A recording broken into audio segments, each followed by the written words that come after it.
Salut, je m'appelle Lewis et voici comment j'ai aidé la police à attraper des voleurs en série. Tout a commencé quand mes parents m'ont confisqué ma Xbox et m'ont puni pendant 3 semaines.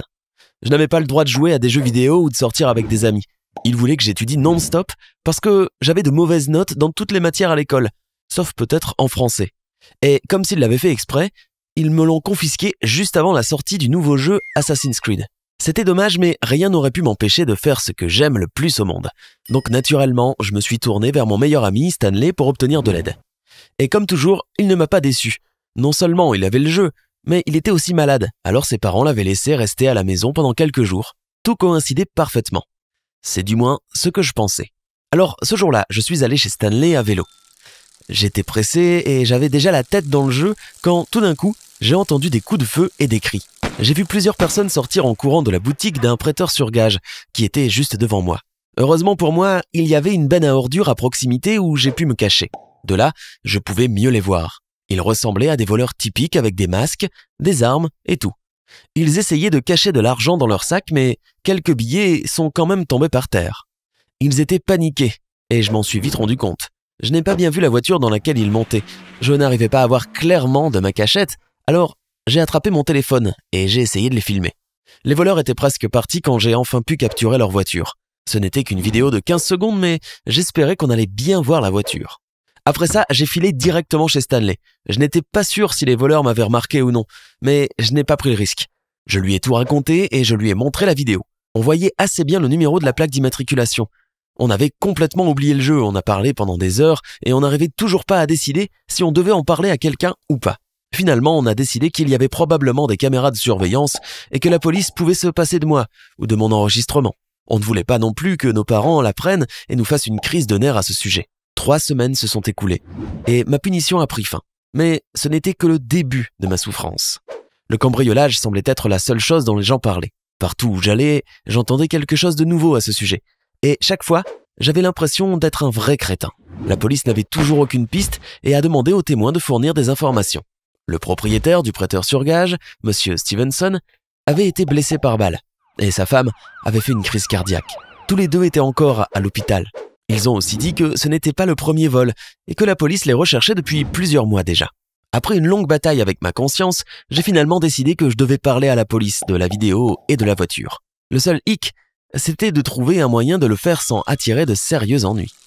Donc, comme toujours, je suis allé voir mon conseiller le plus digne de confiance, Stanley. Et cette fois, mon pote ne m'a pas laissé tomber non plus. Donc le plan était d'envoyer la vidéo à la police à partir d'un ordinateur de la bibliothèque. Il saurait que c'est quelqu'un qui utilise un compte scolaire, mais pas qu'il a envoyé. Le problème serait alors résolu, les voleurs iraient en prison et je serais le héros anonyme du jour. Je suis donc allé à la bibliothèque et j'ai commencé à chercher sur Google quel compte email je pouvais utiliser pour envoyer la vidéo. À ce moment-là, j'ai senti la présence troublante de notre bibliothécaire d'école, Madame Mullins. Quand elle m'a demandé ce que je cherchais, j'étais déboussolé.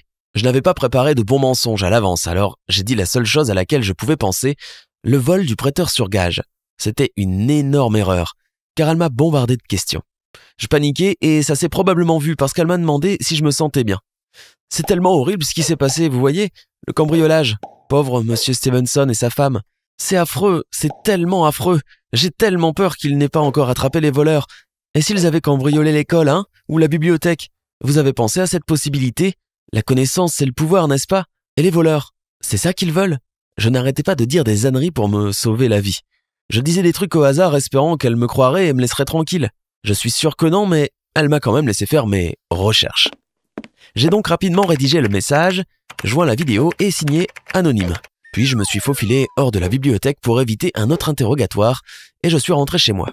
Mais, une fois arrivé, je me suis souvenu que je n'avais pas fermé le fichier Word avec le brouillon du message. Maintenant, n'importe qui pouvait le voir. Le plan était parfait. Comment j'ai pu tout gâcher? Mais il était trop tard pour changer quoi que ce soit. La bibliothèque était fermée et j'ai dû attendre jusqu'à lundi. Lundi, la police était à l'école et à la fin des cours, on m'a envoyé au bureau du directeur. Mes parents étaient là et ils n'avaient pas l'air très contents de moi. J'étais prêt à dire mes derniers adieux à ma Xbox bien aimée et à accepter la souffrance éternelle sans elle. Il s'est avéré que la police n'avait pas seulement traqué l'école, mais qu'elle avait aussi vérifié tous ceux qui avaient utilisé les ordinateurs de la bibliothèque ce jour-là. Et bien sûr, ils avaient découvert que j'avais utilisé celui du message. Ils ont dit que je n'allais pas avoir d'ennui et ils voulaient juste me remercier d'avoir fait ce qu'il fallait. Bon, Je n'avais aucun problème avec la police. Comme si ça m'intéressait. J'avais des ennuis avec ma mère. J'avais peur qu'elle me tue lentement et douloureusement, ou pire, qu'elle me punisse pour le reste de l'année comme elle l'avait promis. Mais au lieu de ça, elle m'a dit qu'elle était très fière de moi pour avoir été si courageux et altruiste. Bien qu'à la maison, elle m'a dit qu'elle m'aurait puni de toute façon si Madame Mullins ne l'avait pas dissuadée de le faire. Donc au bout du compte, le problème était résolu. Les voleurs étaient en prison et personne n'a été puni ce jour-là. Eh bien, j'espère que tu as aimé mon histoire. J'avais 12 ans à l'époque, alors ne juge pas mon intelligence, d'accord ? Qu'est-ce que tu aurais fait à ma place ? Dis-moi tout dans les commentaires. Et aussi, like la vidéo et abonne-toi à la chaîne. On m'a dit de te dire de faire ça, alors à toi de jouer.